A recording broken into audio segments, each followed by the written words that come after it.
నమస్తే, welcome to our channel. ప్రముఖ ఆధ్యాత్మికవేత్త, ఆస్ట్రాలజర్ ఫణి భాస్కర్ శర్మ గారు ఉన్నారు. వారితో మాట్లాడదాం. నమస్తే సార్. నమస్తే అమ్మా.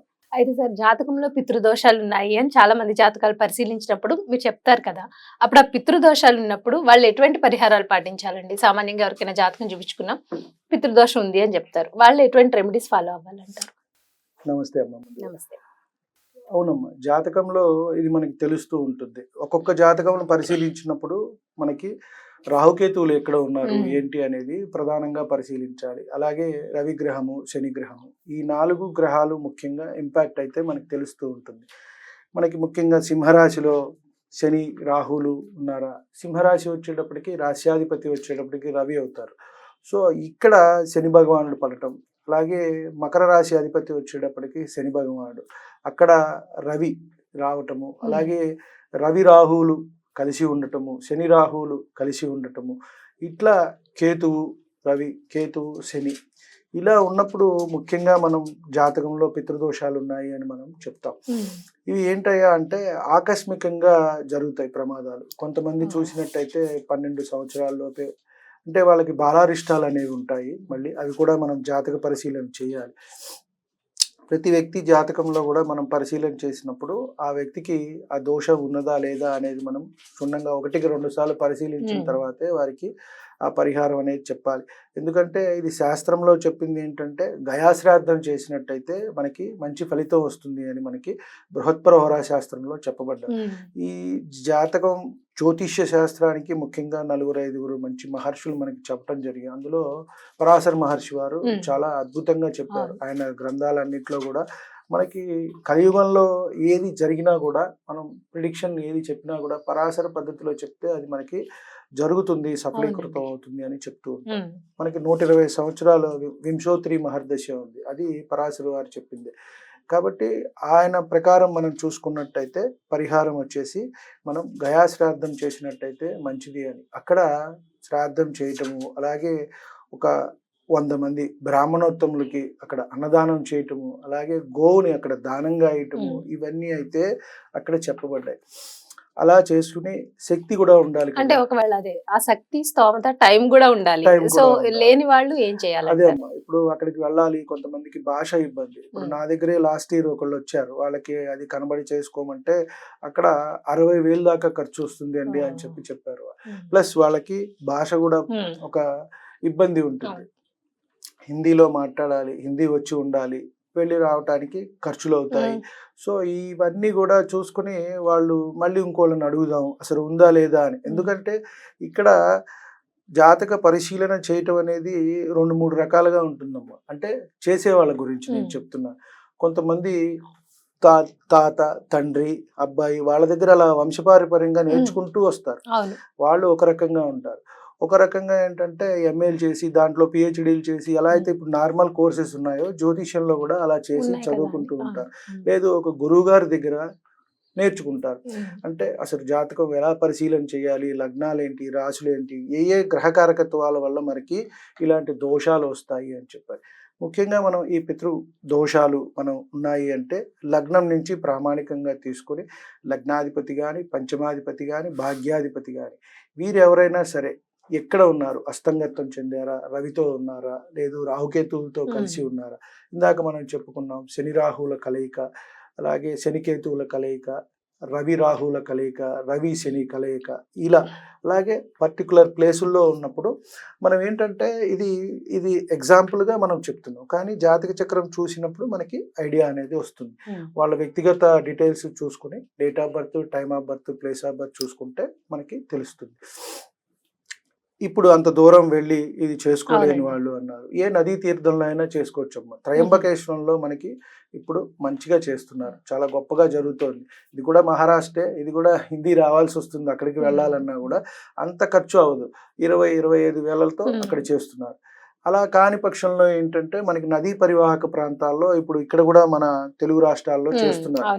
ఇది వరకు ఇక్కడ చేసేవారు కాదు, వెళ్తే కాశీ వెళ్ళి గయా వెళ్ళి అక్కడ చేసుకోవాలి, లేదంటే ఇటు త్రయంబకేశ్వరం గోకర్ణంలో కూడా చేస్తారమ్మ. ఇవి ఏంటంటే వీటికి నారాయణ నాగబలి అని చెప్పని పూజ ఉందమ్మ. విశేషమైన పూజ ఇది. మోక్ష నారాయణ బలి, నారాయణ నాగబలి. ఈ 2 పూజలు ఈ పితృదోషాలు ఉన్న వాళ్ళు చేసుకున్నట్టయితే ఎటువంటి ఇబ్బందులు ఉండవు. మనకి ఇది ఎలా తెలుస్తుంది అని కూడా చెప్పొచ్చు. అవునండి. ఇప్పుడు జాతక చక్రంలో చూస్తే అది తెలుసు. విద్య నేర్చుకున్న వాళ్ళు లేదా గురువుగారి దగ్గర నేర్చుకున్న వాళ్ళు తెలుస్తూ ఉంటుంది. మామూలుగా వాళ్ళకి ఎలా తెలుస్తుందండి అంటే ఏ పని కాకపోవటం, చదువుకున్నా కూడా ఉద్యోగాలు రాకపోవటం, ఆ ఉద్యోగం నిలకడలేకపోవటం, ప్రతి 2-3 సంవత్సరాలకి ఒకసారి గ్యాప్ రావటం, మానేస్తూ ఉంటారు సడన్ గా. అవును.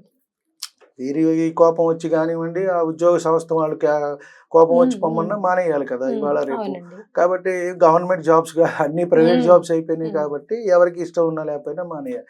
సో ఇలా ఉండటము, నడి వయసులో వచ్చిన తర్వాత 40-45 సంవత్సరాలకి ఆత్మహత్యలు చేసుకోవటం, హ్యాంగింగ్ చేసుకుంటూ ఉంటారు.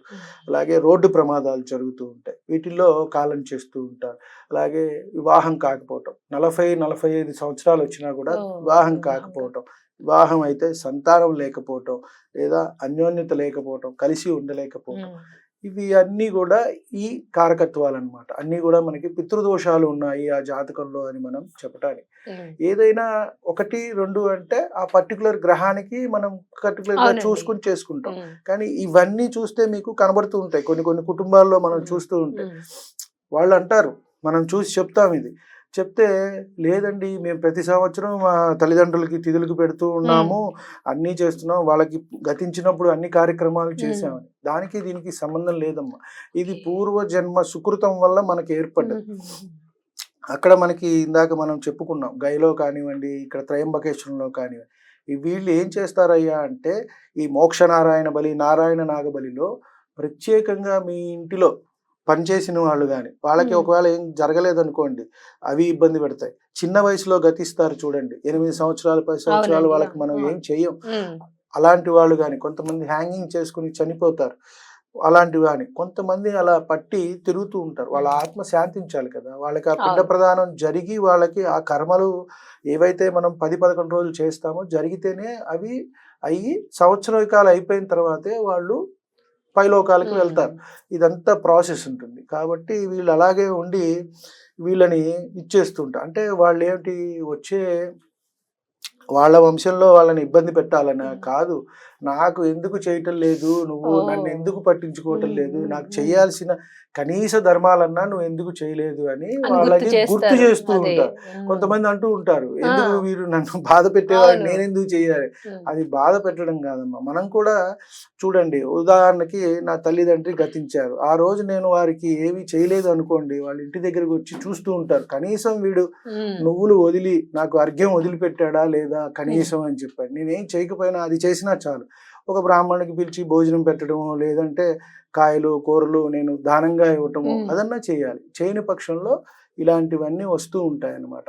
ఇవి ప్రత్యక్షంగా చూసే వాళ్ళకే తెలుస్తాయమ్మా. కాబట్టి దీనికి గొప్ప పరిహారం ఏంటంటే మనకి మోక్ష నారాయణ బలి, నారాయణ నాగబలి, ఈ 2 పూజలు చేసుకున్నట్టయితే మనకి మంచి జరుగుతుంది. వీటి నుంచి బయటపడతారు. ఏది కావాల్సిన వారికి అది తప్పకుండా 6 నెలల నుంచి సంవత్సరం లోపు డెఫినెట్ గా సిద్ధిస్తుంది. అందుకు నేనే ప్రత్యక్ష ఉదాహరణ.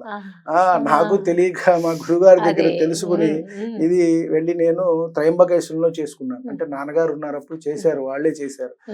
తర్వాత ఏంటంటే సంవత్సరం తిరిగే లోపు వివాహం అవటం అంతా కూడా జరిగిపోయింది. ఎందువల్ల అంటే అవి లేవు అని మనం అనుకుంటాం, కానీ తప్పకుండా ఉంటాయమ్మా అవి. కాబట్టి గోకర్ణంలో అయినా చేసుకోవచ్చు, కర్ణాటక, అది కూడా నదీ ప్రాంతం.